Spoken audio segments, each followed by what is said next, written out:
In the heart of England, where hedgerows whisper and the past never quite stays buried, lies a village so peaceful it might almost fool you. But look closer. Beneath the embroidery and etiquette, something waits. A stranger has arrived at the sewing circle, and she isn't here to knit scarves.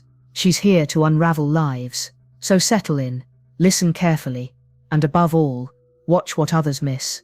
Because in St. Hedwig's Cross, even the silence isn't empty, it's watching. And if you enjoy mysteries where every glance matters, where the quiet ones know too much, and where each chapter rewards those who pay attention, this is your circle. Subscribe now, and you won't just hear the story, you'll start seeing what others overlook. After all, Miss Marple never missed a clue. Chapter 1. The Village Whispers. Late autumn in St. Hedwig's Cross was not merely a season, it was a whispered memory of something almost forgotten, pressed gently between layers of mist and falling leaves. The village did not bustle, it breathed. A slow, methodical exhale that carried the scent of peat smoke, damp earth, and old secrets. Cottages hunched under thatched roofs like elderly gossips, leaning closer, murmuring to one another about things they'd witnessed long ago. Chimneys exhaled in quiet puffs, sheep grazed on fields flecked with frost, and behind each lace-draped window, 1,000 tiny dramas unfolded in hushed voices and sideways glances. It was to this village, neither remarkable nor easily found on modern maps, that Miss Jane Marple arrived one Thursday morning with a single leather suitcase and a letter of invitation that had taken precisely 2 weeks to reach her. The train, having juddered through increasingly remote countryside, deposited her at a station so small it had no signage, just a weathered bench, a sputtering gas lamp, and a porter who seemed more ornamental than functional. She had been invited to stay by her cousin Elspeth, who was, as the letter explained in faint and trembling cursive, quite in need of some steady company, though the reasons were delicately unstated. Elspeth, one imagined, was the sort who feared troubling others with her troubles until they had metastasized into something that required immediate burial, or at least tea. Miss Marple, wrapped in a tweed coat, with a brooch shaped like a forget-me-not, took her time surveying the village as the taxi rolled through narrow lanes flanked by hedgerows and skeletal trees. She noted the Gothic windows of the church, the peculiar leaning of the post office, and the solemn air of the baker's shop, where no bread was displayed. But it was the women gathered at the far end of the village green, at the vicarage hall, their heads bowed over embroidery hoops, that caught her attention most. The sewing circle met every Thursday at 3 o'clock, and while the villagers might have said it was simply a matter of companionship, those who paid close attention understood it was also a forum of unspoken rules, delicate alliances, and centuries-old power, passed from hand to hand, under the guise of hemming tea-cloths. Here, reputations could be restored, or ruined, with a well-placed thread, and secrets, if stitched in silence, never unraveled. Mrs. Linton presided over the sewing circle, like a queen in exile. Once formidable, now softened by the kind of genteel loneliness that clings like ivy, she had the sort of voice that made even mundane phrases sound judicial. She was widow to a solicitor of mild distinction, mother to no one, and guardian of an increasingly peculiar house that she never quite managed to clean. Then there was Reverend Blake's sister, Letitia, whom the village treated with reverent ambiguity. Tall, angular, always in deep mauve, she had the austere kindness of a schoolmistress who would save your soul but confiscate your sweets. She rarely spoke, but when she did, her words landed with the weight of prophecy. Agnes, the maid, had no title nor authority, but her presence was integral nonetheless. Nervous, pinched, and constantly adjusting her sleeves, as though trying to erase herself from the room, she poured tea with trembling hands and eyes that darted to corners no one else cared to look at. She rarely offered opinions, but she heard everything, and Miss Marple had long known that the quietest people often held the loudest truths. It was into this tableau that Miss Verity Grey arrived. She came on the 3rd Thursday of November, just as the clock struck 3, and the first drops of rain began their slow descent onto the vicarage windows. She was announced not by word of mouth, as was custom, but by the sudden creak of the hall's wooden door, followed by the soft click of her patent leather shoes upon the flagstones. Tall, with pale features that seemed too symmetrical to be entirely comforting, Verity wore a charcoal dress of a cut several years out of fashion, and a veil pinned neatly back from her face, as though she had attended too many funerals, but was too refined to say so. Mrs. Linton, in a rare moment of hesitation, paused mid-stitch. Letitia's needle hung mid-air. Even Agnes forgot the teapot. "I hope I'm not intruding," Verity said, and smiled, a smile that was neither warm nor cold, but something far more difficult to name. Miss Marple, who had arrived early that day, and sat with her embroidery untouched on her lap, observed the woman with a quiet intensity. There was something about Verity's voice that was difficult to place, like a song remembered from childhood, but now warped by time. She introduced herself as a recent widow, recently relocated, and spoke of London with a familiarity that felt rehearsed, as though she had once learned the city's landmarks for a part in a play she never got to perform. "I felt," Verity said softly, "that I might find peace in a place like this." "Peace," Letitia said, her voice barely above a whisper, "is not always the same as quiet." Verity did not reply, but her eyes, so pale they seemed almost colourless, lingered a moment too long on Agnes, who spilled a drop of tea onto her apron, as if in response. Miss Marple, watching closely, did not miss the flash of something, fear, recognition, or perhaps something subtler, in the girl's face. Over the next hour, Verity stitched with impossible precision, her fingers moving in fluid patterns that defied distraction. She embroidered, not the quaint floral motifs of the others, but something abstract, sharp angles, intersecting lines, a pattern that felt almost mathematical in its menace. "You have a unique style," Mrs. Linton observed. "I like to let the needle decide," Verity replied. "It always knows what's needed." And it was then, at that moment, with the fire crackling, the windows steamed by breath and tea, and the faint smell of lavender polish in the air, that Miss Marple felt it, a wrongness so finely spun, that one could almost admire its craftsmanship. It wasn't anything that could be named, not yet, but it was there, in the silence that followed Verity's words, in the way the clock ticked too loudly, in the way no one looked directly at her embroidery. Nothing seemed out of place, until it suddenly was. When the circle dispersed, and coats were donned and chairs scraped against stone, Verity remained seated, her stitching unfinished, her gaze fixed on a painting above the fireplace, a modest pastoral, faded with time. "My grandmother used to have one just like it," she said to no one in particular. "Only hers had a little girl in the corner. I always wondered why no one else could see her." Agnes, already halfway out the door, dropped her gloves. Outside, the rain had stopped. The village breathed again, but behind the scenes, something darker was lurking. As Miss Marple walked home beneath the bare branches, the evening drawing its long shadows across the cobbled lane, she considered what she had seen, and what she had felt. She thought of Verity's embroidery, of the chill that had passed through the room, of Agnes's trembling hands, and the glint in Letitia's eyes when she'd looked at the stranger. Most of all, she thought of that smile, so practiced, so gentle, so utterly and unspeakably wrong. She had met many strangers in many villages, but this one, there was one truth left unspoken, and it was waiting for her. Have you ever met someone who felt off, the moment they smiled? If you're the sort who enjoys unraveling the threads others dare not touch, who listens for what isn't said, who watches the corners of the screen, for what might be waiting there, then you may wish to join us as the story continues. Do consider subscribing. Miss Marple would say it's only proper. Chapter 2. The Stranger at the Circle. If you were to walk down the gentle bend of Woodbine Lane on the second Thursday after All Saints' Day, your boots crunching over leaves curled like forgotten letters, you might pause before the vicarage hall, not because of any outward peculiarity, but rather the opposite. Its whitewashed bricks and ivy-laced lintels gave no hint of what now lingered within, and the windows, scrubbed daily by Letitia Blake herself, revealed nothing more than a quiet domesticity. Women seated in a circle, heads bowed over thread and cloth. It was a scene so ordinary, so deeply English, that to look upon it too long was to become uneasy.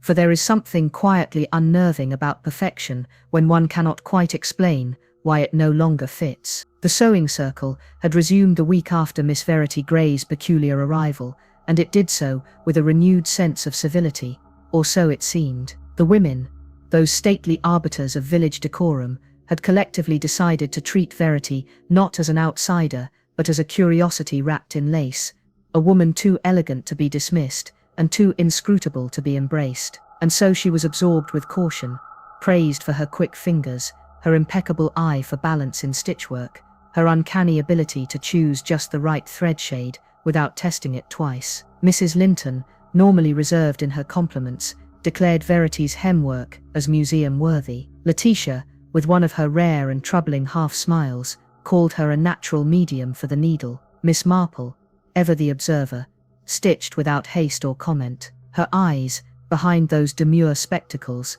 never quite left the newcomer. For although Verity had made herself useful, helping Agnes fold linens, showing Mrs. Linton a shortcut for French knots, there remained that lingering sense, that invisible pressure in the air, like a storm waiting to be remembered rather than anticipated. What disturbed Miss Marple most was not Verity's competence, nor even her grace, but the way in which she never once seemed surprised. She did not inquire about village gossip, nor fumble with the small errors of integration that marked most newcomers. She already knew who was feuding with whom. She addressed people before being introduced. She complimented Mrs. Linton on a shawl never worn outside the house. And on one grey chill afternoon, as the circle drank lapsang souchong from bone china cups, and the fire whispered low in the grate, Verity looked up from her embroidery and said, as though remarking on the weather, "You never told anyone about the fire, did you, Agnes?" There was no warning, no lead-in, no framing comment, no teasing tone, just the question, simple and still. Agnes, halfway through pouring the tea, dropped the pot. The crash echoed through the hall like a shot, and for a moment, no one moved. The tea soaked into the rug, steam curling upward, like breath held too long. Agnes, cheeks pale and eyes wide as carriage lamps, stared not at Verity, but at Miss Marple, as though pleading for confirmation that she had indeed heard what she had heard. "I don't know what you mean," the maid stammered, too quickly. Verity, unruffled, gave a tiny shrug and resumed stitching. "Oh, perhaps I misheard," she said. "Though it's strange, I could have sworn I remembered flames. The wallpaper curling, such a distinctive smell, isn't it?" No one spoke for several seconds. The fire in the hearth crackled, louder now, it seemed, than it ought to. Miss Marple leaned forward just slightly. "Agnes, dear, do sit down. I expect the tea can wait." Agnes nodded mutely, and Letitia, who had not blinked once since the pot shattered, reached down and placed a handkerchief, one she had carried for years, over the spill, as though burying it. The circle resumed, awkwardly, the room's warmth now tinged with something cold and sour, beneath the surface. Verity said nothing further of fires, nor of any other private moments she had no right to know, but a mood had shifted, the rhythm of scissors and needles faltered. Laughter, when it came, sounded practiced. It was during the cleaning up that another puzzle appeared. Miss Marple had offered to gather the day's scraps, thread ends, snipped cloth, and empty thimbles, and as she lifted the cushion from Verity's chair, something delicate fluttered to the floor. It was a handkerchief, fine as gossamer, embroidered with a symbol that did not match any pattern known to Miss Marple, though she prided herself on familiarity with even the more arcane stitches of the continent. This was not decorative. It was precise, geometric, and unfamiliar in its intensity. The design was composed of concentric arcs, intersected by sharp triangles. No flowers, no initials, just a rigid abstraction that seemed in some way to stare back. "Yours?" Miss Marple asked, holding it lightly between thumb and forefinger. Verity looked down and smiled. "No," she said, "I don't think so, but you may keep it, if you like." And with that, she walked out into the rain, leaving no footprints. The days that followed were quiet, but not restful. Agnes began to forget small things, where she'd left her apron, who she had spoken to the day before, and on more than one occasion, she was found standing in the hallway, unmoving, staring at a corner where no one stood. She insisted she was fine. Everyone does, until they aren't. Mrs. Linton remarked that her dreams had become cluttered with shadows. Letitia, who kept a journal of impressions, filled an entire page with the phrase, "It is not what it seems," and underlined it in trembling strokes. Miss Marple did not sleep easily. Each night, she replayed Verity's voice in her mind. How softly it cut, how gently it pressed, and always, always that smile, so polite, so courteous, and yet, so final, as though nothing else needed to be said. A week later, the vicar proposed a group photo. It was Letitia's idea, she said, to commemorate the sisterhood of Stitches, though her tone was unusually sharp for such sentiment. A photographer from nearby Morton-on-Wye arrived with his box camera, and the ladies arranged themselves on the steps of the hall. Verity, of course, stood at the center, hands clasped, head slightly tilted, as if to listen better. The photo was developed the following day, and mounted on the vicarage wall, with due ceremony. It was a fine picture, everyone looking slightly uncomfortable, as the English always do when being recorded. But there was something else, something behind the glass. It was Agnes who noticed first. Her tray clattered to the floor, cups shattering like nerves. She pointed, not at the group, but at the window behind them, at a faint, indistinct shape, barely visible through the pane. A figure, no features, no motion, just the faint outline of someone, standing exactly where no one had been. Perhaps a shadow, Letitia said, though her voice lacked conviction. Agnes said nothing. She was staring at her reflection in the glass. "No," she whispered. "No, that's not." And then she collapsed. The room erupted. Mrs. Linton screamed. Letitia moved at once, her hands far steadier than expected. Miss Marple bent to examine the girl, pulse rapid, breath shallow. But what caught her attention was not the fall, nor even the strange frost that had bloomed on the mirror's edge. It was Agnes's final word before fainting. She had said, "her," but behind the scenes, something darker was lurking. Nothing seemed out of place, until it suddenly was. There was one truth left unspoken, and it was waiting for her. Would you like to hear it? Then I suggest you stay close, because some stories do not unfold, they unravel. Chapter 3. Threads in the Dark. The morning after the photo was taken, the mist that hung over St. Hedwig's Cross did not lift, not by mid-morning, nor by noon, nor even as the sun, dim and useless, crept behind the hills, like a child retreating from a cold room. The villagers moved slowly that day, as if weighed by an unease they could not quite name, and by nightfall, the unease had grown teeth, for it was then they realized that Agnes, quiet, forgettable Agnes, had vanished. She had not come for her morning errands. The post was not collected. The kitchen remained untouched. Her room, small, orderly, and tucked above the rear wing of Mrs. Linton's house, was as she had left it the night before. The bed unrumpled, the curtains drawn back, her slippers placed neatly by the hearth, as though anticipating her return. But she had not returned, nor had she taken her coat. It was Mrs. Linton, upon discovering Agnes's absence, who summoned Miss Marple, and it was Miss Marple, with her quiet steps and long memory for what others preferred to forget, who noticed the thread.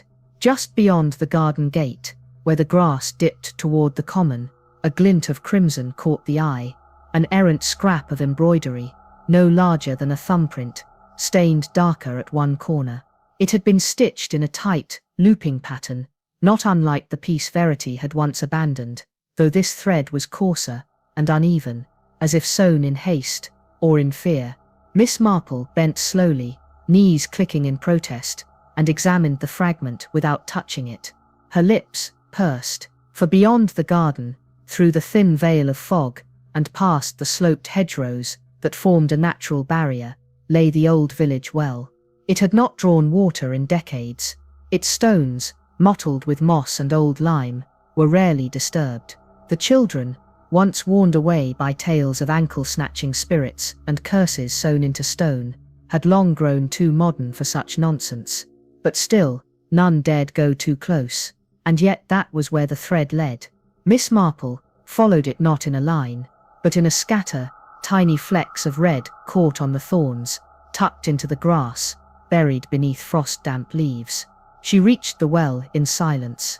There, nestled against the lip of the ancient stones, lay the final clue, a small sewing hoop, snapped in half. No footprints, no sounds, only the hush of mist, the quiet breath of something watching. She did not speak of the hoop, not at first. Instead, she helped Mrs. Linton send for the Reverend, who arrived within the hour, his sister Letitia in tow, both of them wrapped in coats and concern. The villagers began to whisper, not aloud, not in the open, but behind pantry doors, and through drawn curtains. They whispered of Verity. It was not merely the words she had said, but how she said them, how she smiled too precisely, how she never seemed to blink, how the photo now hung slightly crooked on the wall, and how when one looked at it from the stairs, Verity seemed, just slightly, to be glancing in a different direction than she had been before. Miss Marple observed these murmurs, not with indulgence, but with attention, and then, as though the atmosphere required reinforcement, the Reverend began to walk in his sleep. It was Letitia who found him the first time, barefoot on the garden path, his nightshirt damp with dew, muttering in Latin, and clutching a broken rosary he had not held in years. She guided him back gently, spoke no word of it to the parishioners, and secured the doors with iron latches, but the next morning, his feet were again muddy. This time, his fingernails bore traces of soil. By the third occurrence, Letitia confided in Miss Marple. "He speaks of water," she said, voice brittle, "and of threads that bind. He says it in his sleep, and I swear to you, Miss Marple, he doesn't know he says it." Miss Marple, who believed firmly that the subconscious often reveals what the conscious cannot admit, said nothing at first. But her fingers tightened around her shawl. There was a tension here, one not born of hysteria, but of something quietly encroaching, like mold, like rot, like knowledge that should not be known. That evening, the village constable searched the fields. He found nothing, but he did say, when he returned, that he felt watched. Verity, when asked about Agnes, simply tilted her head. "Oh," she said, as though remembering something from a forgotten dream, "is she gone?" She offered no further comment. The sewing circle met that Thursday nonetheless. They met as they always had, though fewer in number now, and with fewer words exchanged. The air in the hall had changed. It was not colder, but thinner, as if sound struggled to pass through it. Letitia did not speak once. Mrs. Linton pricked her finger, and bled onto her lacework, staining the lilies with something too bright. And Verity, oh Verity, she sewed in silence, her piece unfolding into something vast and abstract. Not symbols now, but a design that seemed to shift when viewed from different angles. Some claimed it resembled a well, others, a face. Miss Marple watched her carefully. Later, as she walked home beneath a sky that refused to darken, though the hour demanded it, she heard the first mention of the old curse. An elderly man, bent over a walking stick, stood by the corner shop. He did not speak to her, but to the air. "She's come back," he whispered. "She always does, when the threads begin to pull." Miss Marple paused. "Who?" But the man only looked at her, and smiled a smile that did not reach his eyes. "There was one truth left unspoken," he said, and it was waiting for her. By nightfall, the well had become the center of speculation. Children spoke of lights seen below its lip, of whispers echoing upward, when no one stood above. One girl claimed to have lost her voice for a full hour, after leaning too close. Her mother dismissed it. But Miss Marple remembered a time, years ago, when another girl had vanished, never found, never explained. It was, if memory served, the same year the embroidery group first began meeting. But then again, memory was a fragile thing. As the chapter closes, dear listener, we must ask ourselves, is Verity Grey merely a curious woman with uncanny instincts, or is something darker going on? Some patterns cannot be explained, some threads cannot be cut, and some presences, once invited in, never truly leave. So tell us, in your own words, do you think Miss Verity is who she says she is, or is something altogether different, unraveling before our eyes? Chapter 4. An unquiet past. In the days that followed Agnes's disappearance, the village of St. Hedwig's Cross entered a silence so deep it seemed to seep into the soil, into the bones of the trees, into the very breath of those who called it home. The fog no longer merely clung to the rooftops. It nested unmoving, as if waiting. The air, once brisk with the scent of peat and pine, now carried a faint tinge of something older, something metallic and forgotten. Windows were shuttered earlier than usual. Even the church bells rang with a hesitance, and those who had once passed each other with nods and pleasantries now walked briskly with eyes downcast. Miss Marple, however, had always known that truth, like rot, begins quietly, and when it finally shows itself, it is often too late for polite refusals. She had seen it in the hesitation of Letitia's hand as she passed the sugar bowl, in the twitch at the corner of Mrs. Linton's eye when she spoke of Verity, and most notably, in the uneaten scones that sat cold and untouched on the sewing table, a table once vibrant with chatter and the soft scrape of needles, now hushed by a presence that none named. The well, once merely disused, had now been marked with a crude wooden cross lashed in twine, placed there not by the church, but by unseen hands. No one claimed responsibility, no one removed it.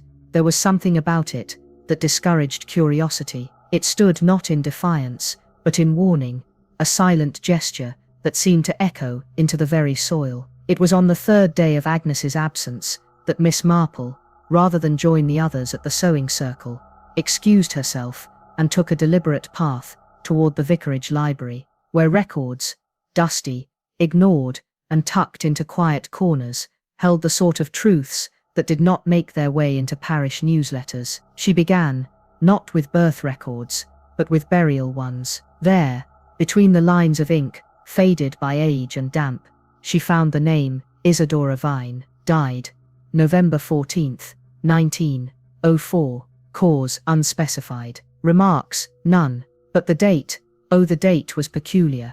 It had been precisely 120 years to the day since Isadora's entry into the register, and yet no details followed, no family name, no spouse, no mourners listed, only the name, and a thin black line, where the remarks ought to be, as if no one had dared to record what had truly occurred. Miss Marple pulled the corresponding volume from the village archive, an oversized leather-bound ledger, once kept by the town clerk, and there, pressed between its pages, lay a photograph. It was cracked at the edges, yellowed with age, but clear enough to see the faces. A gathering, perhaps a village fete, or a garden society, men in boater hats, women in corseted lace, all standing in stiff clusters, and at the edge, barely within frame, stood a woman, her face in three-quarter view, lips closed in that same strange almost smile, eyes pale and direct, hands clasped in front of her. Miss Marple stared.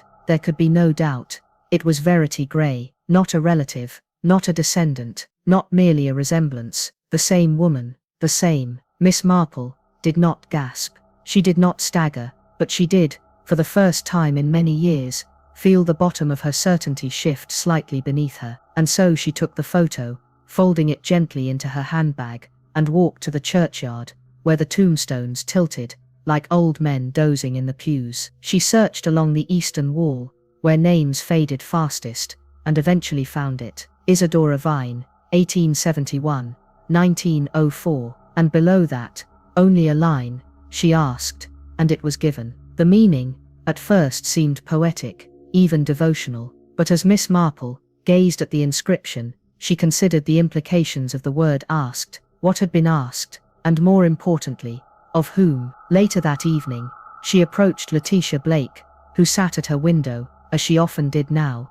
watching nothing and everything. "I have come," said Miss Marple, "to ask you a question to which I already suspect the answer." Letitia did not turn. Her hands were clasped in her lap. "Then why ask it?" "Because saying it aloud makes it real." Letitia closed her eyes. "There are stories of the wishing hole, not just a well."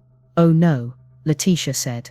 "A well draws water, a hole draws something else." She spoke then, not in hysteria, but in memory, of how the village once buried its shames there, how mothers whispered to daughters never to throw coins unless they were ready to pay the price, of how, every few decades, the well was sealed, and later, unsealed, by those who either forgot or chose not to believe. "And Isadora?" Miss Marple prompted. She asked, Letitia whispered, and it was given. And with that, the silence of the room seemed to grow teeth. Miss Marple pressed further. And what became of her? Letitia's eyes opened, reflecting nothing but the faint gleam of candlelight. She was seen after her burial, by more than one person, in more than one place. Then why did no one speak of it? Because they were afraid, because she smiled. Back at Mrs. Linton's house, the mood had shifted further. The air was heavier, the windows fogged from within, even when no fire was lit, and Mrs. Linton herself, once the picture of composed hospitality, had begun to speak in her sleep. At first, it was murmurs, unformed words, then names, then screams. On the fourth night, Miss Marple sat up in the parlour, listening. The grandfather clock ticked with an unnatural rhythm, the fire hissed, and from upstairs, a voice shrieked, "She's taking us one by one." Miss Marple stood, the photo of Isadora still folded in her pocket, and for the first time, she wondered not only what Verity was, but whether she had ever truly left at all. Nothing seemed out of place, until it suddenly was. Chapter 5. A stitch of madness. It began quietly, as so many things in St. Hedwig's Cross did, too quietly for anyone to call it strange. At first, though the village had by now grown accustomed to silence, that was a little too heavy, a little too attentive, but in the days following, Mrs. Linton's nighttime scream, the cry that had startled even the birds from the hedgerows and left Miss Marple standing motionless in the drawing-room, with the weight of unseen eyes pressing down upon her, something within the old widow began to shift, not violently, not suddenly, but in a way that crept through the air, like damp beneath wallpaper, insinuating itself into routines, into expressions, into the very threads of her once meticulous domesticity, until all that remained was a woman compelled not by desire or duty, but by something far more difficult to articulate, something that might once have been called madness, if only madness were so cleanly defined. And as the days passed, it became increasingly clear that whatever had taken root within her was not simply a shadow across the mind, but a current pulling steadily toward an unknown, silent shore. At first, it was her sleep. No longer did she rest past dawn. No longer did she greet the day with the soft clatter of porcelain or the gentle warmth of baking scones.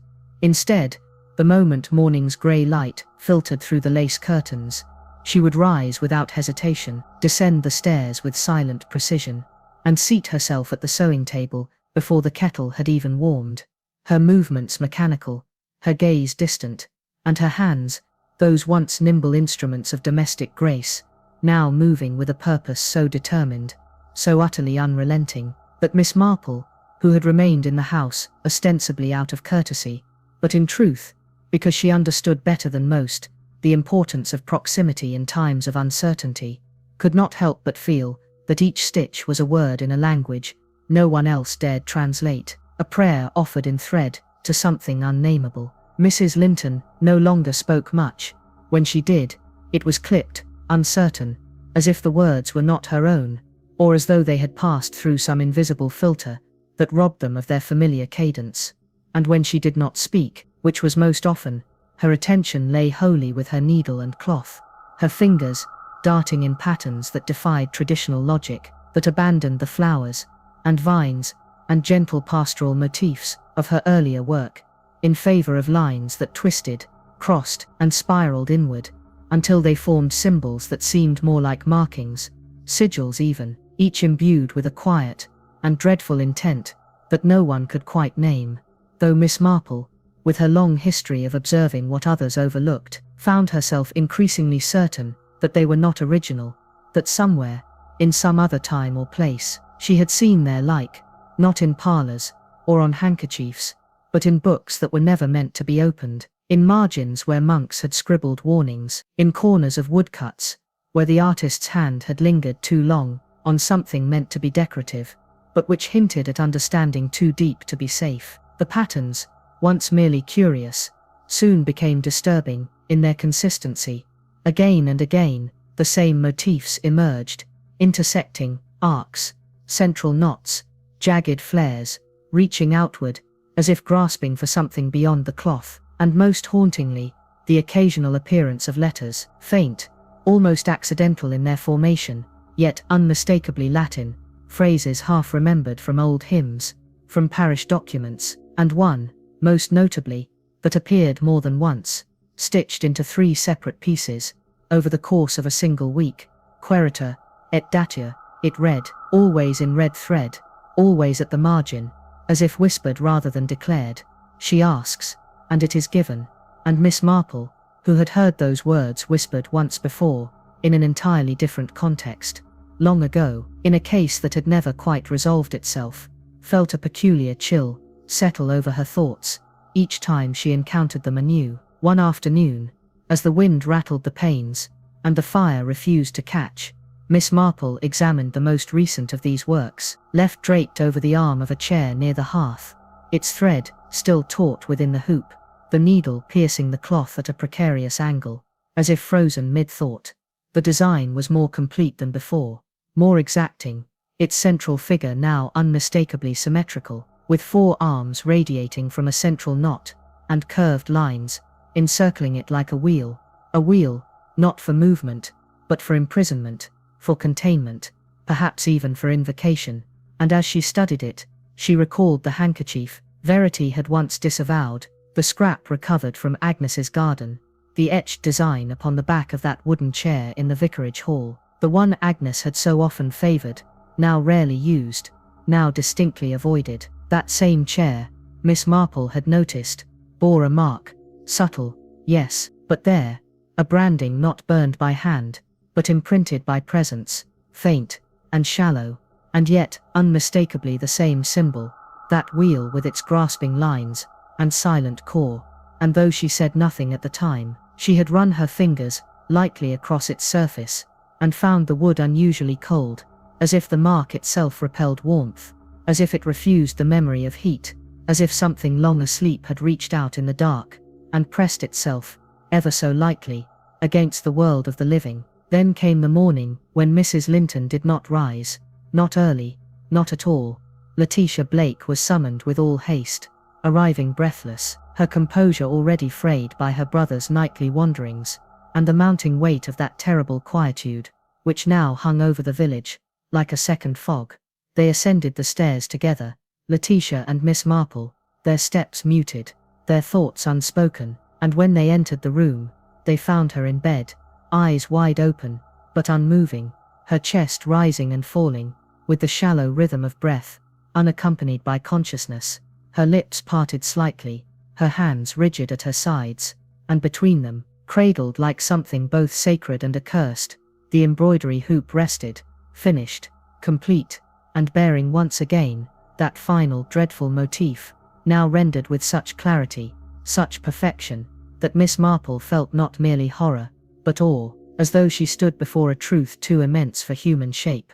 She did not respond to her name, she did not blink at the light, she did not stir when Letitia pressed cool fingers to her wrist, and in that moment, as the wind whispered against the shutters, and the house seemed to draw inward upon itself, Miss Marple understood not with panic, but with certainty, that Mrs. Linton had crossed some threshold, not marked by illness or fever, but by an invitation, an acceptance granted, perhaps not in word, but in stitch, woven thread by thread, into a tapestry, none of them yet fully understood. "She's taking us one by one," Mrs. Linton had cried days before, and now her voice was stilled, her warning finished, and though no one dared say the name aloud, all knew to whom she had referred. But behind the scenes, something darker was lurking, nothing seemed out of place, until it suddenly was. Chapter 6. Verity's Game. It was the 5th morning since Mrs. Linton's silence had settled over the house, like a sheet pulled gently across the face of something no longer there, and the sun, pale and reluctant, filtered through a gauze of clouds that refused to lift, as though nature itself had come to an understanding with the village that no brilliance was welcome now, that no light must fall too directly, lest it reveal things better left shadowed, and in this dim half-light, St. Hedwig's Cross felt like a place between times. A village paused, held, suspended, not by time or weather, but by will, by something subtler, more patient, more watchful than even the quietest old man, dozing behind drawn curtains. Miss Marple, who had moved her morning chair to face the garden rather than the hearth, watched through the window with a stillness matched only by the rose bushes outside, their blooms long gone, their stems brittle and knotted with frost. She had not slept well, and the dreams, fragmented though they were, had offered her little rest, threads that moved on their own, eyes watching from embroidery hoops, and the recurring image of the well, its mouth open like something waiting to be fed, yet never satisfied. The house itself had taken on the temperament of a mind, mid-thought, doors closing without prompting, floorboards groaning, as if tired, not from age, but from enduring something unsaid. But dreams were not what concerned her this morning. It was verity. Miss Marple had waited long enough for clarity to assert itself, for reason to re-establish its rightful dominion over the events that had, piece by piece, stripped the familiar from its moorings. But clarity, like so many comforts, had refused to arrive, and so she had resolved upon confrontation, not an accusation, not a challenge, but a moment of forced revelation, a peeling back of the curtain, which verity, in all her studied charm and precision, had drawn so artfully across herself. The trouble was not that she was elusive, it was that she was ever present, too present, and yet, when Miss Marple arrived at the vicarage hall, where Verity had taken to spending her mornings, ostensibly offering to assist with parish records or tea arrangements, she found, not absence, but contradiction. "Miss Verity's in the garden," said Letitia, without looking up from the book in her lap, her voice thin and distant, her fingers nervously stroking the page, as though trying to draw reassurance from the texture of the paper. "Strange," said Mrs. Penrose, from the drawing-room. "She's just poured my tea." Miss Marple turned slowly. "There?" Mrs. Penrose nodded, one hand resting on the saucer, the other gesturing vaguely toward the end of the hall. Miss Marple followed the motion, stepping into the salon with its high-backed chairs and heavy velvet drapes. There, by the tray, was Verity, dressed in a deep grey that caught the light like stone polished by centuries, her hands delicate and poised as they moved with languid grace from pot to cup. And yet, through the window behind her, in the garden beyond, another Verity stood. She was facing the hedgerow, head slightly bowed, a scarf fluttering faintly in the breeze. Miss Marple's mouth dried. She turned back. "Tea," Verity smiled. "Earl Grey." The smile was flawless. Outside, garden, Verity lifted her head, though her face could not be seen, and stepped into the mist. Miss Marple accepted the cup, and said nothing. It was not possible, of course, it could not be. No reasonable mind would entertain it. But the cup was warm, the aroma distinct, and the woman before her as solid as the china she held. And yet, what then had been in the garden? A trick of the light, a reflection, a shadow thrown by memory rather than body. These were the thoughts that one might use to keep the edges of reality firm, but Miss Marple knew better than most that once a thread has frayed, no amount of denial will unpick its unraveling. That afternoon, she walked to the edge of the village. The stone bridge that marked the transition from one parish to the next was overgrown now, untravelled, unnecessary, and yet the old road still bore the marks of wheels, shallow but fresh. Miss Marple paused, her gloved hand resting on the damp rail, and looked down at the shallow stream that wound beneath the moss-covered stones. Then she heard the sound, hoofs, rushing, frantic, too fast, a cry, then a crash. She ran, not with the speed of youth, but with the determination of purpose, and came upon the scene just as others were arriving. The cart, upturned, the horse, still trembling and wild-eyed, and Mr. Harrow, the grocer's nephew, dazed and bloody, being helped to his feet. "I saw her," he muttered, "standing in the road, white as bone, not moving, not even when I shouted." "Who?" asked someone, but he only shook his head. Miss Marple did not ask. She already knew. Back at the hall, the atmosphere had curdled. Conversations halted when certain names were mentioned. Children whispered, and then fell silent when passing certain doorways. And Verity, as always, moved untouched by it all, her hands calm, her voice gentle, her presence somehow denser than it ought to be, as though she occupied more space than her frame should allow, as though when she left a room, a part of her remained behind, observing. Miss Marple tried again to confront her, to speak plainly, to ask who she truly was, and where she had come from.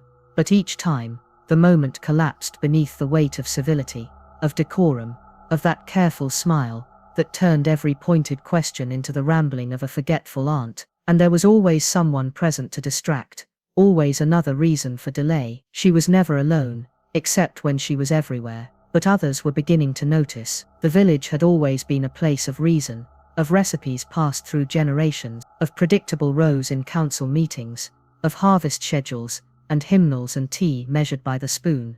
But now, strange things slipped through the cracks.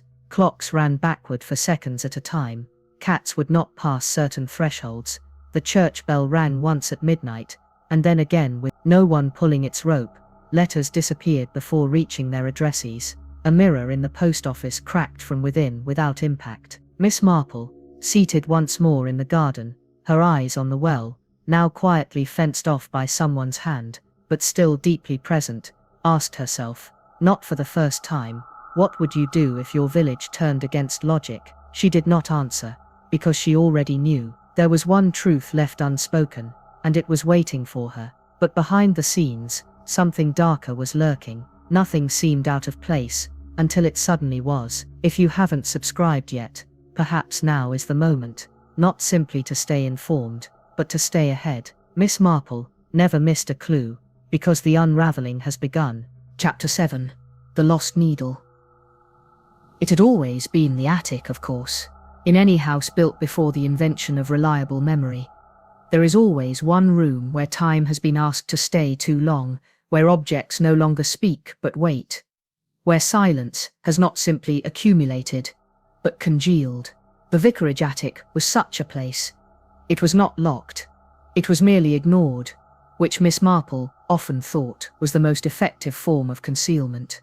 And on the 6th morning since Verity had been seen in 2 places at once, since the village itself had begun to loosen the seams of logic and slip quietly into something older, stranger, and far less forgiving, Miss Marple took it upon herself to go up there, not with suspicion or expectation, but with the quiet inevitability of one who knows a thread must be followed, even if it leads to a pattern best left unfinished. The ladder creaked with the weariness of memory. Dust fell in slivers of light as she opened the hatch, and the air that met her was not stale so much as steeped, aged like a paper pressed between pages too long.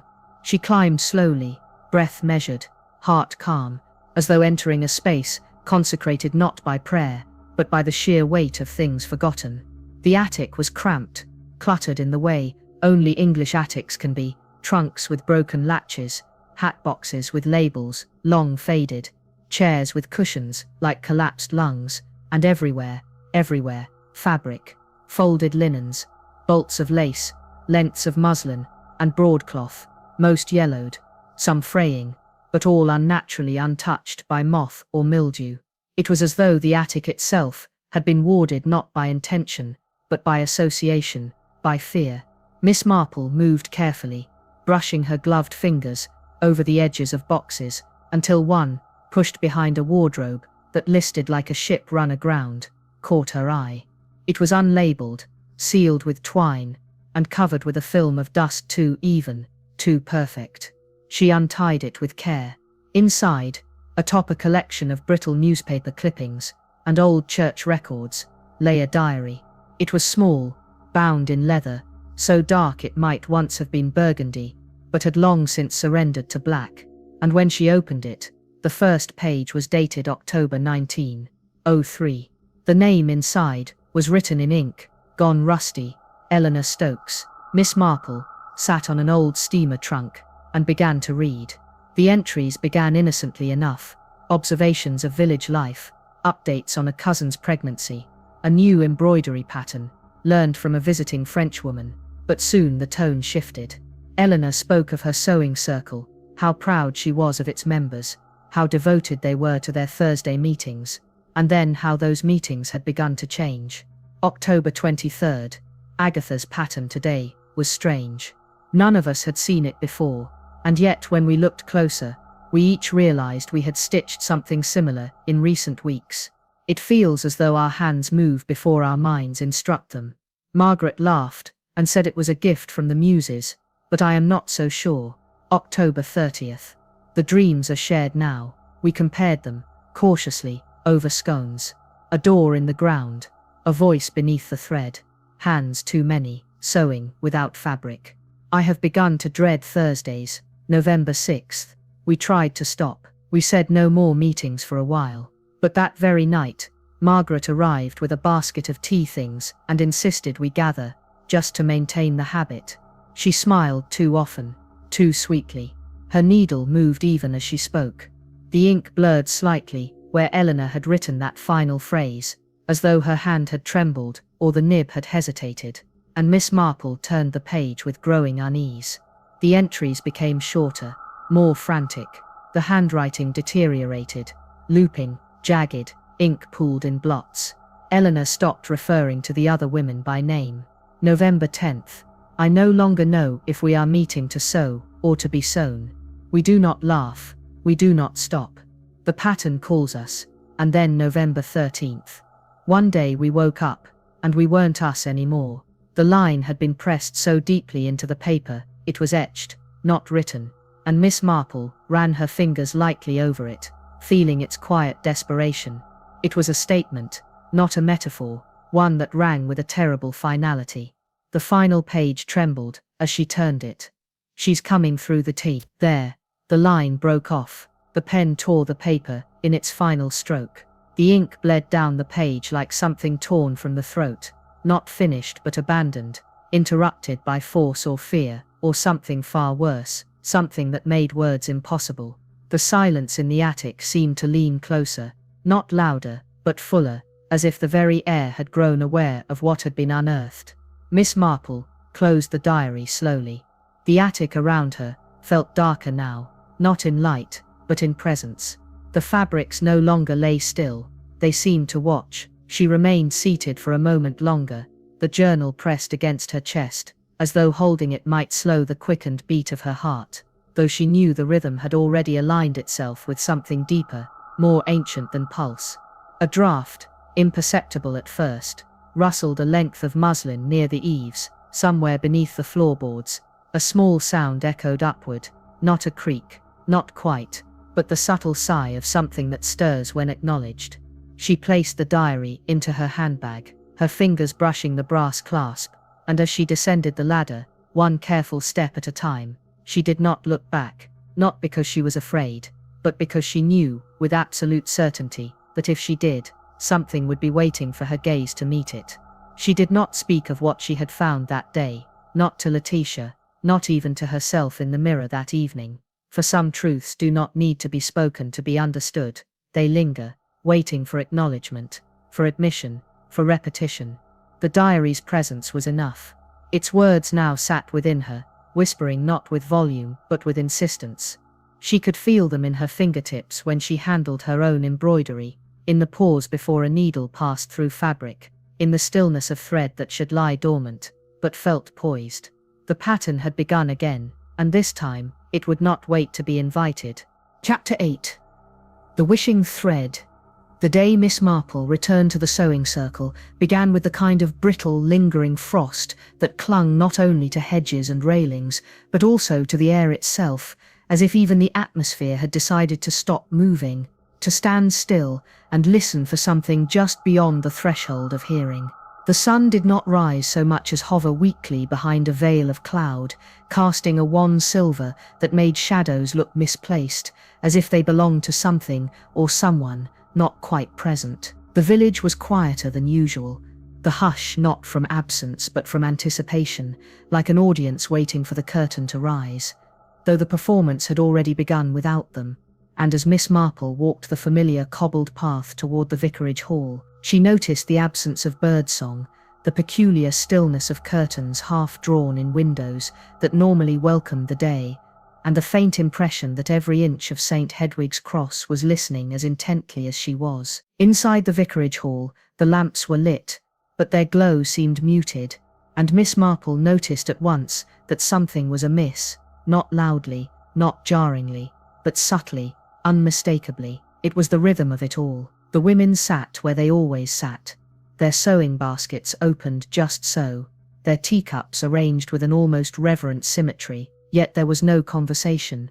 Or rather, there was, but it was wrong. The cadence was off. The voices spoke in turn, evenly spaced, like a metronome ticking in a silent room. No interruptions, no laughter, each remark layered perfectly atop the last, so seamlessly that it took Miss Marple a full minute to realize they were speaking in a kind of harmony, like lines of a single poem, delivered by different mouths, but composed by one hand, rehearsed and repeated, until natural inflection had given way to eerie unity. She took her place, slowly, easing into her chair, with the deliberate calm of someone trying not to break a spell she didn't understand. And it was only then she noticed that Verity was already there, seated as always at the head of the circle, her posture elegant, her gaze demure, her hands still and empty, no thread, no needle, just fingers folded, as though she had finished what she came to do, and now merely observed. A conductor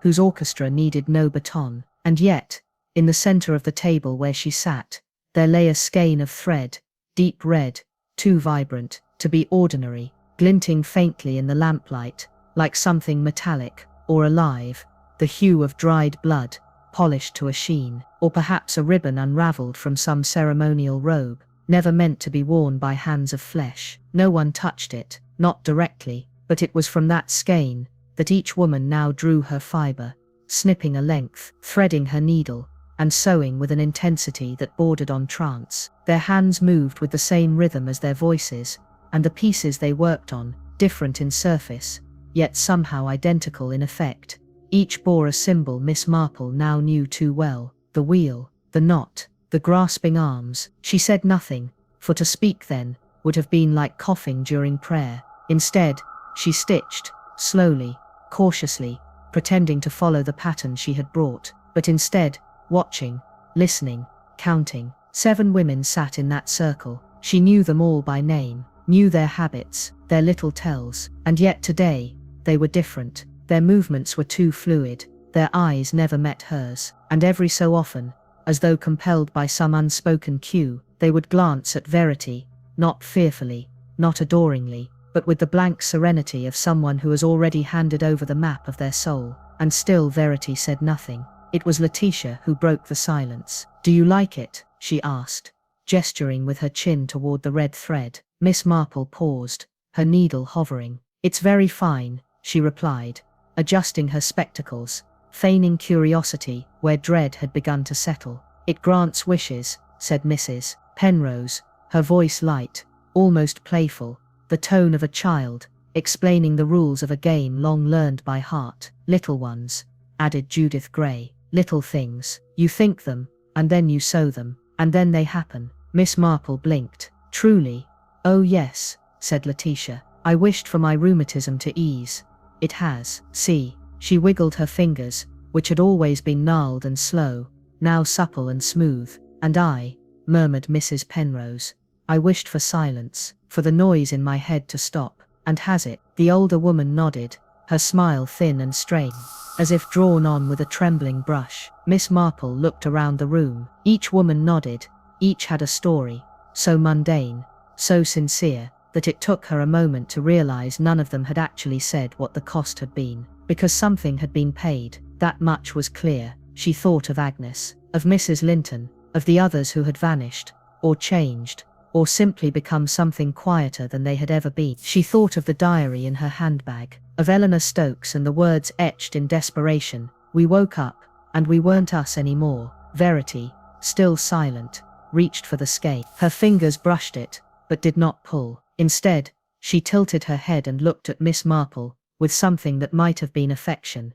or amusement, or simply patience, like someone waiting for the final stitch in a pattern that had taken generations to complete. Miss Marple, who had faced liars and cheats, who had unmasked pretenders and murderers and fools, felt her stomach tighten, not with fear, but with recognition that this moment, this room, this circle of women, and this red thread, drawn tighter and tighter across invisible boundaries, was not merely the continuation of a pattern, but its climax, and that she, by sitting there, by listening and pretending, was now part of it, sewn into a tapestry whose shape she had not yet fully seen. She watched the thread, the way it shimmered as each woman touched it, the way their wishes seemed innocent, but their smiles came late, as if the reward had already arrived and the reckoning had already begun, and she wondered, quietly, deeply, what would happen if someone were to cut the thread, to sever it from its source, to see what unwound in its absence. But she did not move, not yet.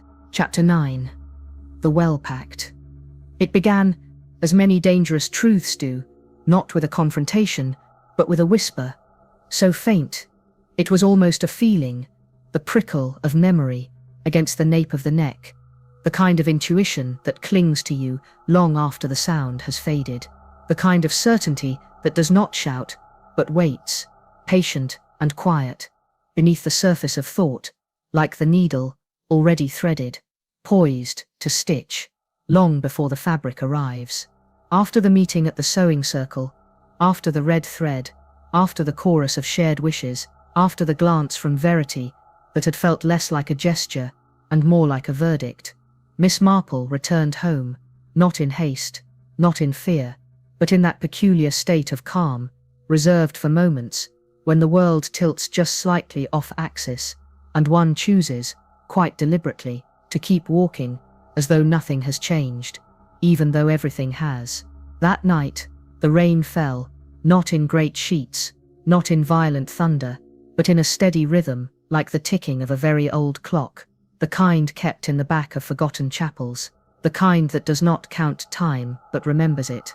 And Miss Marple sat by the window and reviewed her notes, such as they were, fragments, really, words scribbled in the margins of her travel calendar, the diary of Eleanor Stokes, still tucked beneath her pillow, clippings, patterns, the growing sense of a design, unfolding from behind the veil of the ordinary, and of course the memory of that cursed red thread, which she had not touched, but which had, in its way, touched her.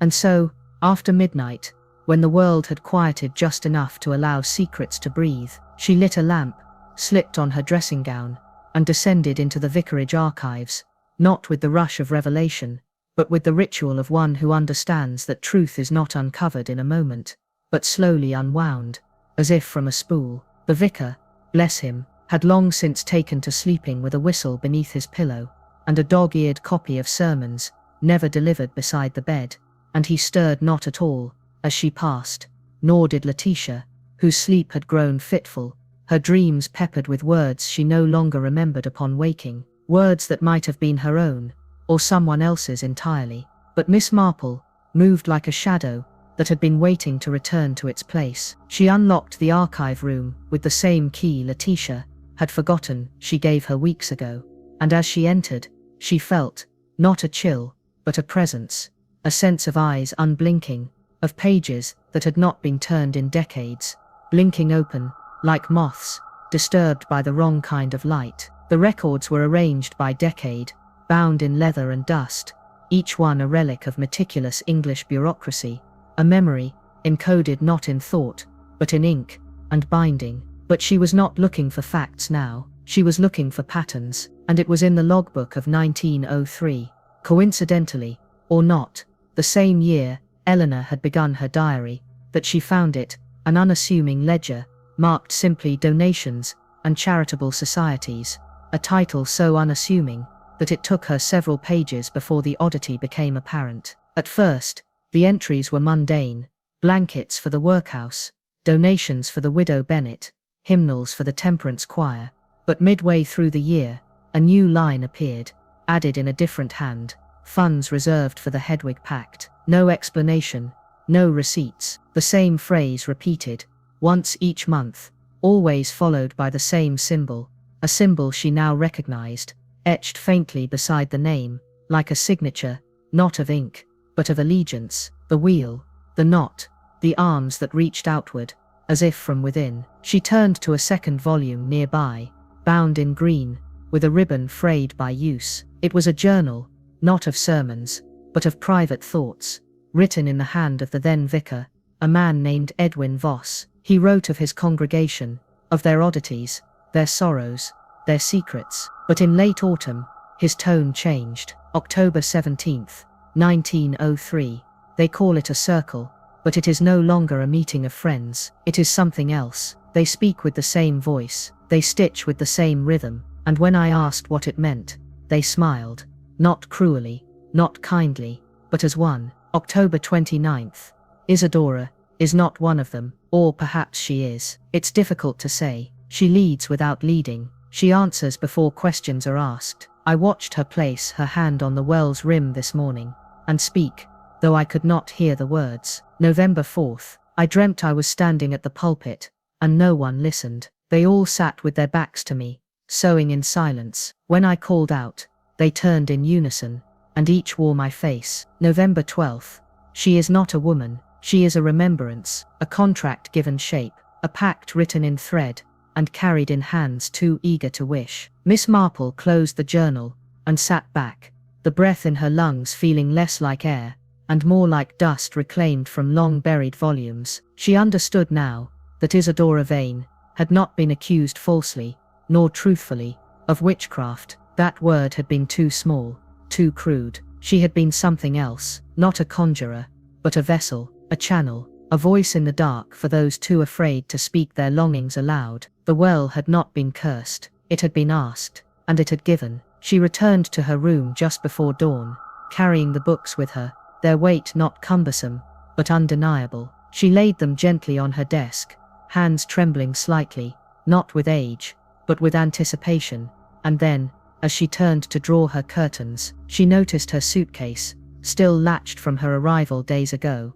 still neatly placed where she had left it, and yet something about it was wrong. The angle was off. The shadow cast against the wall was unfamiliar. She opened it. Inside, beneath her blouses and stockings, folded with careful precision, was a dress. She had not packed it. She had never seen it before. It was simple, elegant, and very old, the kind of dress one might wear to an evening society gathering in a forgotten century, the kind of dress that bore the shape of someone else's memories, someone else's hands, and what drew her breath, and held it, was the name stitched inside the collar. Her name, not handwritten, not inked, embroidered, Marple, threaded in red. Chapter 10. Mirrorwork. It began, not with a vision nor a scream, but with a glance, a fleeting moment at breakfast, when Miss Marple, reaching absently for her teacup, happened to glance at the surface of the still, dark liquid and saw a smile that did not belong to her. The face was hers, undeniably, cheeks drawn, hair slightly askew, expression calm, but the smile was wrong, too wide, too knowing, too waiting. And then, as quickly as it had come, it was gone. The steam from the cup swirled upward, and the reflection dissolved like breath on glass. Miss Marple said nothing, not even to herself, for the elderly learn early the value of silence when one's own certainty begins to fray, and she, more than most, had learned that fear often hid in subtle places, in the pause of a spoon, in the twitch of an eyelid, in the glint of something too polished to be innocent. The morning passed quietly, or as quietly as a house can feel when the walls themselves seem to lean slightly inward, as if eavesdropping. Letitia Blake prepared the breakfast tray without comment, though her eyes darted once or twice toward Miss Marple's untouched toast, and the vicar coughed repeatedly into his handkerchief, not from illness, but from unease, as though the very air had grown too heavy to draw without effort. Outside, frost gripped the windows in delicate arabesques, filigree etchings that resembled stitching patterns, too precise to be random and too old to be recent, while the sky hung overhead like parchment stretched too tightly over a frame, pale and creased and too thin to obscure what moved behind it. Miss Marple, notebook in hand, returned to her room, her mind still tracing the contours of the dress she had not sewn, the dress folded too neatly in her case, its red threaded name, like a whisper, caught mid-syllable, sewn with a thread that echoed the skein passed around the circle, a thread that promised and bound and remembered more than any cloth had the right to. She sat at the writing desk, and opened her mirror to fix her hair. It was there again, not the smile, this time, but a flicker, barely perceptible, the briefest doubling of her reflection, as though for a heartbeat, there were two of her, side by side, one fractionally slower to move, a shadow with mass, an echo with thought, a mimic stitched together with memories not her own. She blinked, closed the mirror, then reopened it slowly, only herself, only the usual lines, the soft pouch beneath the eye, the grey halo of aging hair, but she felt it, felt watched, from inside, as though the reflection waited for its moment, patient and silent, knowing eventually the glass would hold its shape longer than her skin, that eventually her hesitation would become invitation. She tried to laugh, quietly, politely, to herself, but the sound dried in her throat before it could become real. Later that day, the sewing circle reconvened. The thread remained, red, vivid, waiting, and the women sewed in silence, their needles glinting in unison, like a ritual, half remembered yet wholly obeyed. Miss Marple joined them, but did not sew. She watched, she listened, and she began to suspect the thread was no longer merely passed by hand. It had become an extension of the will that governed the circle, and that will wore the face of Verity Grey, who now rarely spoke, rarely moved, but whose presence sat like a perfectly folded shawl over every chair, whose smile was beginning to appear, not only in teacups and glass, but in the corners of memory. It was in the hallway mirror, beside the grandfather clock, that she next saw her other self, an impression, no more, but one she could not forget. She had turned to check her hair, and the reflection looked back, but a second too long. Not her, exactly, but something so like her, it would fool a stranger. The same eyes, the same cardigan, yet the smile, it was back, subtle, certain, slightly parted lips, as though on the verge of speech. She stepped forward. The reflection did not. It remained still, a fraction too long, as if calculating whether to move at all. That night, alone in her room, Miss Marple walked without the lamp. The moonlight cast strange shadows across the floorboards, and as she passed the mirror by the bureau, she forced herself to look. The face that looked back did not blink. She stepped closer, so did it, but the timing, the rhythm was imperfect, a half beat behind. She raised her hand. It followed, but slower, heavier, as though moving through water. She spoke aloud, not loudly, but firmly, as one might address a wayward cat in the garden. "Would you trust your own reflection?" she whispered. No answer, but the reflection smiled. The next morning, she awoke to find a silver thimble placed on her windowsill, polished, unfamiliar, not hers. Its surface was clean, but inside, etched so faintly that it might have been missed, was a symbol, the wheel, the knot, the arms outstretched. The next time she passed a puddle, its water slick and still beneath a low winter sun, she saw herself again, but younger, impossibly so. Her posture was straighter, her cheeks smoother, and yet the eyes were not hers, they were Verity's. The reflection tilted its head. She did not. She turned away then, quickly, her heart quiet, but her breath sharp, and resolved to say nothing, not to Letitia, not to the vicar, not even to herself in prayer, for what could be said? That her shadow now knew her thoughts, that her image had a name. In her notebook, she wrote only one word, watch. She no longer trusted her own reflection, but it had begun to trust her. Chapter 11. The last circle. The wind had changed, though no one spoke of it. It was not the sort of change one marked with a coat or an umbrella, not the kind one measured by barometer or forecast, but a shift in the unseen currents that passed through old places, curling into stairwells, brushing across eaves, and lingering in the corners of empty rooms, an air that whispered of closure, of things drawing together at last, thread pulled taut through fabric once loose.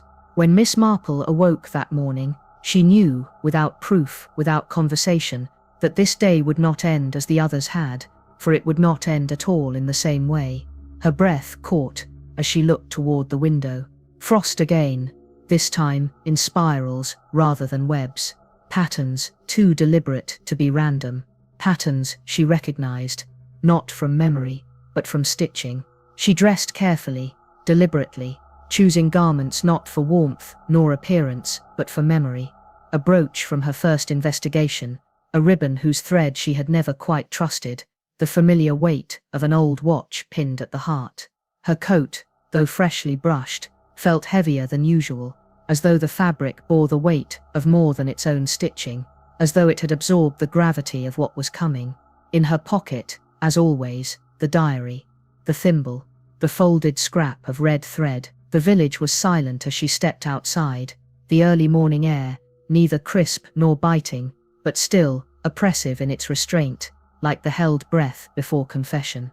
The houses stood quiet, windows dark, though the hour was no longer early, and as she passed by the old bakery, the bell above its door gave a single chime, though no one entered or left.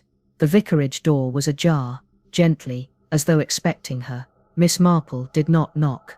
Inside, the air was warm, but did not comfort. The smell of lavender sachets and old wood polish had been replaced by something subtler, older, thread warmed by fingers that never tired, wax used for sealing letters that had never been sent, iron that had held shapes now long since worn away. She climbed the stairs slowly, her steps cushioned by rugs too thick with memory to creak.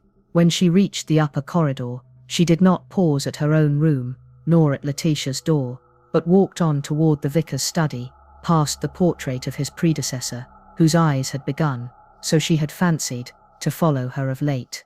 The drawing room had been cleared of its usual clutter, the armchairs pushed back, the tea trolley gone.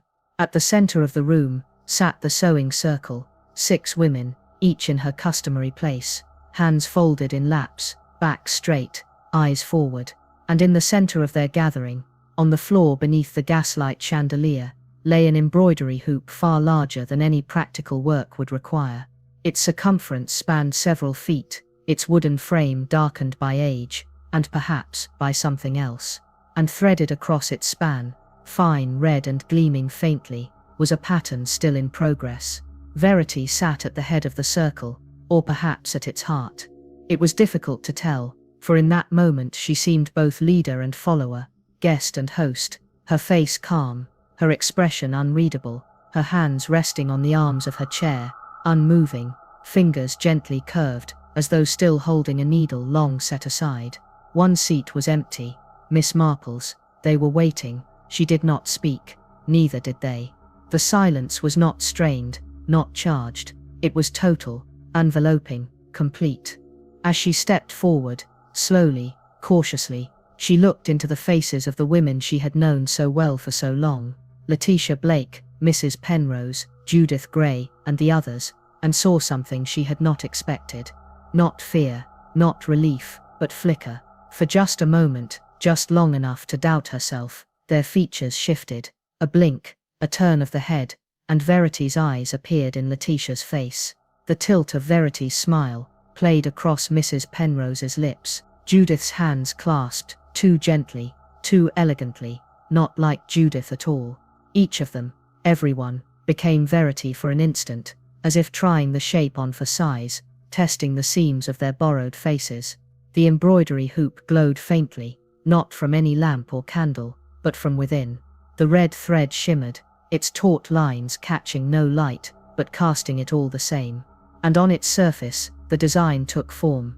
Circles within circles, sigils she had seen only in dreams, the name she had not spoken since childhood, and at the very center, still unfinished, a figure beginning to emerge. It was her, Miss Marple, rendered in thread. The likeness was not perfect, but unmistakable. The sweep of hair, the collar of her coat, the angle of her spectacles. Someone had begun to embroider her into the pattern. Someone had chosen her. Someone had stitched her name, her face, her presence into the design. She stepped toward the empty chair and paused. Verity smiled. There was no sound, no words. But the invitation was clear. A seat left open is not a passive thing. It is a gesture, an expectation, a space carved for completion. Miss Marple, who had for a lifetime resisted assumption, now found herself at the brink of becoming one. The hoop pulsed faintly, the red thread gleaming brighter for an instant, and the faces around the circle flickered again. Verity, Verity, Verity, so quickly, so subtly, that it felt more like remembering than witnessing, as if they had always been her, and only now revealed it. The scent in the room changed: rose water, ink, scorched wool, the smells of things long finished, of rituals performed and sealed, lingering like perfume on a borrowed scarf. Her hand, almost without will, drifted toward the pocket that held the red thread she had taken. It was warm, not from her body, but from something deeper, older, something that pulsed with recognition now that it was near the circle, something that wanted not return, but resolution. And then so gently, so very gently, Verity raised one hand, not to beckon, but to still. Miss Marple did not sit. She did not speak. She simply watched, and the needle, somewhere beneath the hoop, moved on its own. Chapter 12. The Undoing Stitch. It was not courage that held Miss Marple still before the empty chair, nor was it defiance, not truly. It was clarity, that rare and tremulous thing. A moment when all the confusion and circling and whispered doubts fell silent, and the shape of the thing at last revealed itself, not in the grand gesture of exposure, but in the quiet realization that something had always been there, just beneath the hem of knowing, just under the lining of reason, stitched invisibly into the everyday, until the pattern finally became visible to the eye, trained long enough to see what others dismissed as coincidence or fancy. She looked again at the embroidery hoop on the floor, the great circle of red thread pulsing faintly with its own inner glow, and she knew, as surely as she had ever known anything, that if she sat, if she placed herself within that pattern, she would no longer be herself when she rose again. The others watched without blinking, their bodies still, but their faces, oh how they flickered, faces that had once been familiar, now shuddering between likeness and imitation, as though Verity's expression passed like wind through curtains, settling briefly on each before moving on. And Verity, who did not speak, who did not rise, simply tilted her head with the smallest of smiles, the smile of someone who believes the final piece has been placed, and now the picture must complete itself, whether the watcher is ready or not.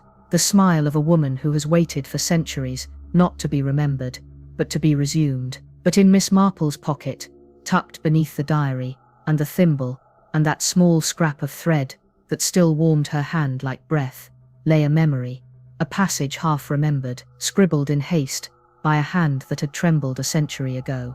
A line she had read, and not understood, until now. The pattern can be turned, the bond can be unraveled, but the reverse must begin with fire. Fire, not destruction, but undoing. She turned, slowly, deliberately, and left the room without speaking, her steps calm, her posture unbroken, though she felt the weight of every gaze upon her back, the tension of a performance interrupted, of an audience unsure whether to applaud or cry out. She returned to her own room, which no longer felt like her own, and knelt beside her suitcase, drawing from it the pieces she had gathered over these weeks, the handkerchief, the apron, the scorched scrap from the garden, and finally, the dress folded so carefully, so reverently, as though laid out for a ceremony, rather than stored for travel. It was not an act of rage, nor of fear, but of release. When she lit the match, the flames did not roar, did not leap, they whispered. The fabric blackened softly, curling like leaves in autumn, the thread burning brightest of all, the red flaring briefly gold, as it unmade itself, a slow, unraveling sigh of cloth, letting go of memory, the scent of old cotton and ancient promises rising in thin curls to the ceiling, and the house shuddered, not in motion, but in spirit. The air tightened, a silence deeper than any before spread like dye in water, and the mirror across the room cracked, not from impact, but from refusal. Something inside it wanted out. The glass groaned softly, like breath held too long, and somewhere, far below, a clock stopped ticking. She returned to the circle. They had not moved. The embroidery hoop still glowed, but the light had dimmed. Verity's eyes narrowed almost imperceptibly, and the others, Letitia, Mrs. Penrose, Judith, began to shift in their seats, not like women adjusting for comfort, but like puppets whose strings had briefly slackened. Miss Marple stepped to the center of the room, her hand trembling only slightly now, and laid the charred remains of the dress beside the hoop. And then Verity spoke, not aloud, not with lips, but inside. "You would undo what we've made." Her voice was not cruel, it was not kind, it was the voice of someone remembering your secrets as their own, soft and certain, and close enough to be mistaken for thought. "You wanted to know, you wanted to belong, you never asked to be spared." Miss Marple did not answer. She took the final piece, the pattern Judith Gray had once stitched, the one found beside Mrs. Linton's silent form, and she began to pick it apart. The thread fought her, it tangled, twisted, resisted with a will not its own, and the women began to twitch, not violently, not yet, but with discomfort, like sleepers on the edge of a nightmare. Their breathing grew ragged, their eyes fluttered, and one of them whispered, barely audible, "No, please, not yet." One of them screamed, another clutched her head. Verity's hands clenched the arms of her chair, and though her face did not change, her eyes sharpened, narrowed, and then grew wide. "You know too much." The whispers began, not from mouths, but from the air itself, from behind walls beneath the floorboards, from the hoop on the ground. Secrets she had never spoken echoed in her ears, her first betrayal, the name she had once spoken in bitterness, the lie she had told about the lost brooch in 1946. They poured through her mind like threads unwinding. She heard her mother's voice, calling from the garden where no garden remained. She saw the face of a girl she had once wronged, long ago. A memory returned with color and sound and weight, and still she pulled. The fabric tore. Verity stood. The others screamed again, louder, falling to their knees, clutching their sides, as if something were being drawn out of them, as if the very memory of Verity, the thread of her presence, were being yanked loose from each of them stitch by stitch. Miss Marple reached for the last thread. It trembled in her hand. The pattern flickered. The hoop dimmed. And then she dropped it. Just as her fingers closed, just as the knot began to loosen, the thread slipped, and Verity lunged. Chapter 13. The Burned Circle. It was the scent that lingered first, not the acrid, choking stench one might expect from fire, but a softer, almost fragrant smoke, like old parchment curling in the hearth, like rose petals left too long in sunlight, scorched not by malice, but by memory. The flames had already done their work by the time the others arrived. Letitia, breathless and barefoot in her dressing gown, the vicar shouting scripture that trembled more than his hands, young Mr. Harper from the bakery, splashing water uselessly onto soot-darkened walls, and though confusion reigned, there was, beneath the panic, an eerie choreography, a sense that something unseen had orchestrated it all in advance. And in the very heart of it lay Miss Marple, silent, crumpled near the far wall, the folds of her coat rising and falling shallowly. Her hand curled around a blackened thread, no longer connected to anything tangible, as if she alone had fought to hold a line no one else could see. She was not burned.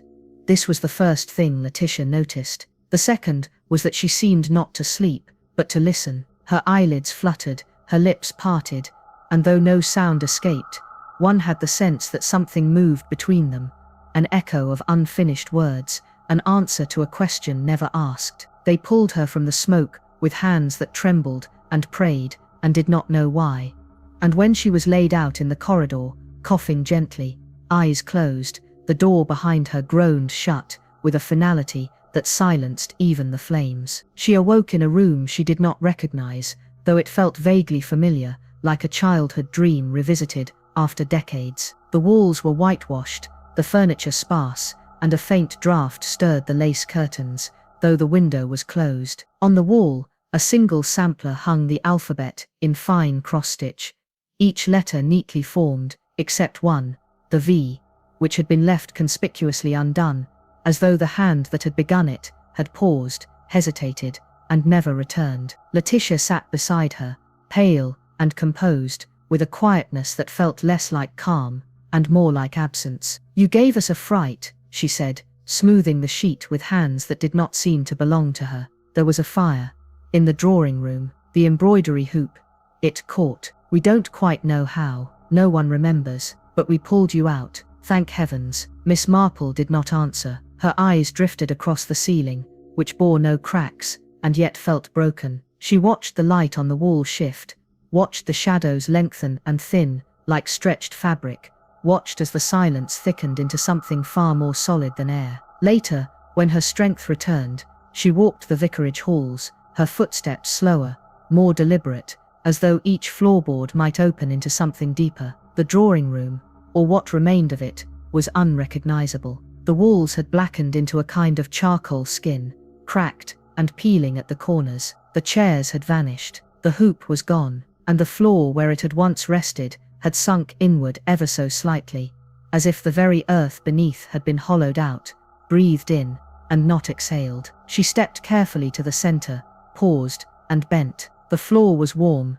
not recently, not by fire, but from something far older, a heat, not of flame, but of remembrance. And there, caught in the warped grain of the wood, lay a single thread, thin as a hair, red as a wound, not fully closed. She left it. The next morning, the well had disappeared. Letitia found her in the garden, staring at the place where the stones had once ringed the earth, where wishes had been whispered, whether aloud or in silence. Now, it was a mound, neatly filled, freshly tamped, as though some gardener had come in the night to erase it from the landscape, leaving only the memory of absence. "Odd, isn't it?" Letitia said softly. "I could have sworn it was just here." Miss Marple nodded. It was. They said nothing more. They returned to the house. Tea was poured, toast was served. But something in the vicarage had changed, not visibly, not in any single thing, but in the way rooms held light, in the way staircases felt longer or shorter depending on the hour, in the way mirrors now reflected only what they must, and never more. When Miss Marple asked Mrs. Penrose about the sewing circle, she frowned. "What sewing circle?" "The one that met here, Thursdays, you remember." Mrs. Penrose laughed, but without mirth. "Letitia had some knitting group for a while, didn't she?" "During the war?" "Oh no, that was crochet. For soldiers, it didn't last." And Verity, a pause, a blink, then nothing. "I beg your pardon, Miss Verity Gray." Mrs. Penrose tilted her head. "That name doesn't ring any bells." Neither did Judith remember, nor Agnes, nor even Letitia, whose gaze drifted each time Verity was mentioned, as if the name were a sound lost in the folds of a dream. She searched the photo album, the one taken on the garden steps, the one she had been sure held Verity in the back row, behind the curtain, a silhouette that had once seemed impossible to overlook. Now, only sky, only shadow, only blank air, where a presence had once stood. She checked the guest book. No signature, no tea records, no written name. Verity Gray was gone, erased not with violence, but with care. And yet, on her bedside table, waiting for her return, lay a single embroidery needle, threaded with red. No note, no mark. She did not touch it. Chapter 14. One last stitch recovery, as it is often spoken of in polite society, is a word used with great confidence by those who have never truly needed it. A term sewn into conversation, like a patch upon silence, offered with the hope that rest will naturally yield resolution, that tea and time and a warm fire might mend what has been frayed at the soul's edge. But in the days that followed the fire, if fire it had truly been, Miss Marple came to understand that recovery is not always a return, but sometimes a quiet waiting, an interval, not marked by healing, but by the slow dawning awareness that the story one believed was ending had in fact only ever been pausing. She was moved to a borrowed cottage at the edge of the village, tucked beneath the shoulders of two low hills where the road thinned to little more than gravel and grass, and the wind spoke more often than the people.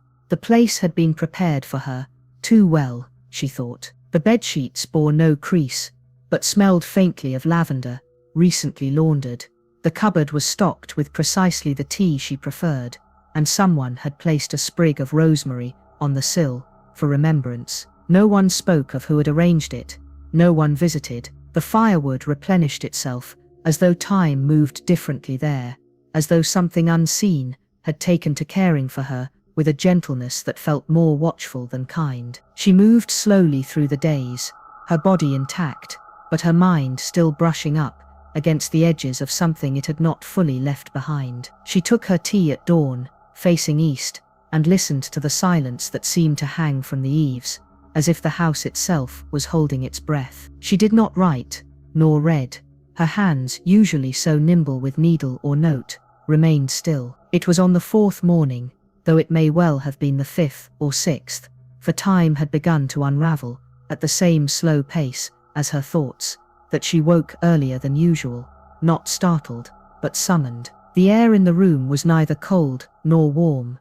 It was simply present, heavy, with a kind of expectancy that pulled her from sleep without haste. She rolled gently to her side, and saw it there, upon the bedside table. A needle, not the one left to her in the vicarage. This one was finer, longer, its surface impossibly smooth, and threaded with a black so deep it absorbed the light, a strand that seemed not to sit upon the linen, but to emerge from it, as if spun from the shadow itself. She stared for a long time, saying nothing. Her breath did not catch, her heart did not quicken, but something beneath the surface of her skin stirred, the feeling one has when a dream begins again, the moment it ends, with only the slightest difference. And then her gaze moved, slowly, to the pillow. It had been white the night before, unadorned. Now, as the dawn light slanted through the lace curtains and struck the fabric at just the right angle, she saw the faintest shimmer of thread, a pattern,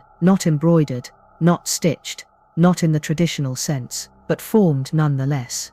It was the pattern, the one she had burned. The circles, precise and infinite, the reaching arcs, the central knot, and the figure, its form now clearer than ever, not quite hers, but not unfamiliar. The lines had grown, not drawn, not sewn, but conjured by presence, as though the design had always been there, simply waiting to be revealed. She did not touch the needle. Instead she rose, slowly, wrapped a shawl over her shoulders, and crossed the room to the fireplace. The muslin cloth that had covered the mirror now lay folded at her feet, as though gently placed there by unseen hands. The glass reflected nothing unusual at first, just the lines of the room, the pale frame of the window, the edge of her own shoulder, but then, as she shifted her stance, something moved within the reflection, not behind her, within.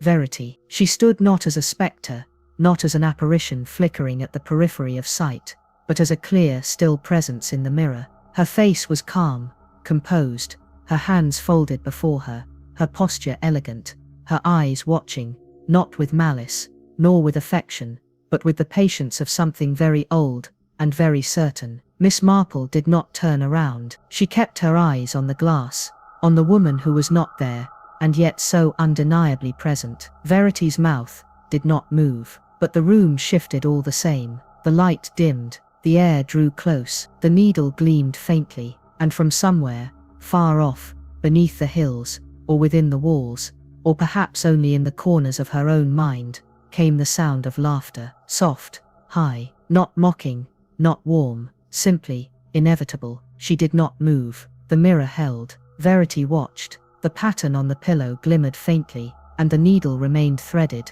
Chapter 15. The thread remains. It is often said, by those who have never truly needed to know, that closure comes when the door is shut, when the curtain falls, when the chapter ends.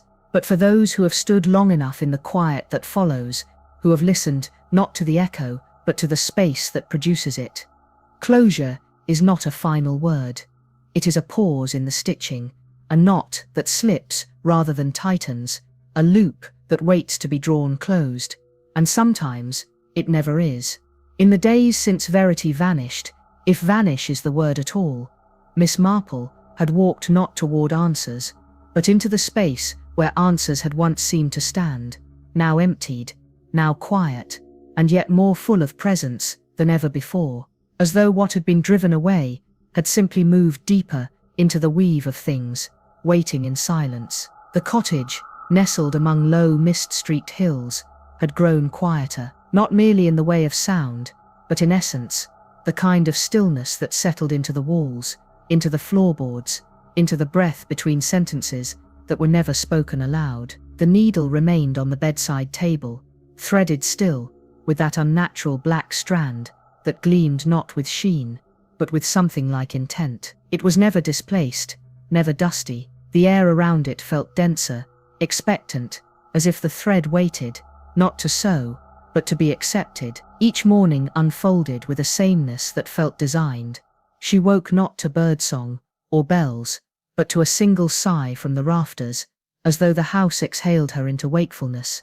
She dressed in silence, avoiding mirrors, and she sat in the small chair by the fireplace, without lighting the flame, as if the chill of the hearth reminded her that something had indeed been burnt, but not ended. Time no longer passed in days, but in repetitions, each moment a loop sewn from the last, each thought gently pulled taut across the frame of the previous, and though her body remained in the present, her mind wandered through memories that were not always hers. On one such morning, when the sky outside had turned that peculiar slate grey that reveals neither dawn nor dusk, she rose earlier than usual, her feet guided by something softer than intention and more potent than habit. She turned her head slowly toward the table, and there, as always, was the needle. But this time, she noticed something new. The pillow. Its surface was smooth, blank, or so it seemed at first glance. But as she leaned closer, as the light shifted slightly through the muslin-draped window, she saw them, threads, faint as spider silk, rising in delicate relief. The pattern was returning, not embroidered, not sewn, grown. The circles were there again, faint, trembling, as though not entirely fixed in the cloth, as if they hovered just above it, waiting to be pulled down into permanence. The central knot pulsed softly, though the fabric did not move, and at the center, yes, it was unmistakable now.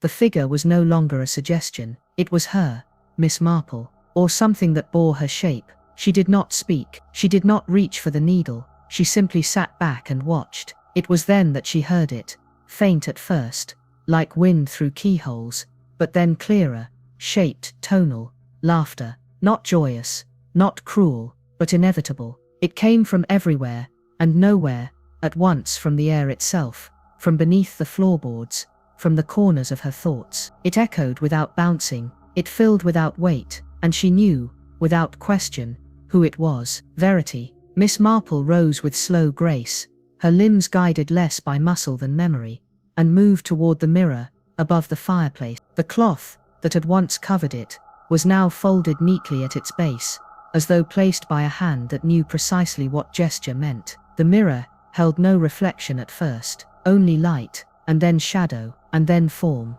Verity stood within, her figure still and composed, her face as it had been on that first afternoon in the sewing room, welcoming, amused, distant. Her eyes held nothing and everything. Her presence was not a haunting, it was an invitation. Miss Marple raised her hand, so did Verity, not in mockery, in echo, and then, as the needle gleamed faintly behind her on the table, Miss Marple turned, crossed the room, and saw what she had not noticed before. Laid across the foot of the bed was a square of cloth, light grey, its edges worn, its weave impossibly fine, and upon it, stitched in thread that shimmered with no fixed colour, was a poem, each line precise, each word chosen, and though Miss Marple had never seen it before, she recognized it at once as Verity's. You stitched a tale too close to mine, with every loop you cross the line, where silence dwells and patterns thread. One stitch undone recalls the dead. What's lost is never truly gone,